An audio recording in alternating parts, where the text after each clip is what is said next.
Vai tu zināji, ka tas, ko tu katru dienu lej savā pannā, sākotnēji bija izmantots kā mašīnu lubrikants? Vīriešu dzīves stila influenceri jau kādu laiku izplata mītus par sēklu eļļām un omega-6 taukskābēm to sastāvā. Pēdējos gados ar tām biedē arī ASV veselības ministrs Roberts Kenedijs juniors. Omega-6 veicina iekaisuma molekulu veidošanos, kas ilgtermiņā ir saistītas ar sirds un asinsvadu slimībām, liekā svara epidēmiju, metaboliskām problēmām un autoimūnām reakcijām. Pētījumi liecina, ka biedēšanai nav pamata. Omega-6 taukskābes neveicina ne iekaisumu, ne aptaukošanos, ne sirds un asinsvadu slimības. Gluži pretēji, tās iespējams samazina sliktā holesterīna līmeni un diabēta risku.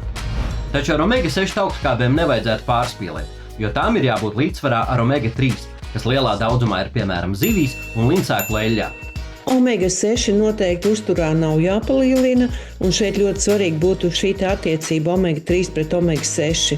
Tiešām, jā, šīs augu eļļas, saules puķu rapšu un varbūt sojas nav jābūt lielā daudzumā.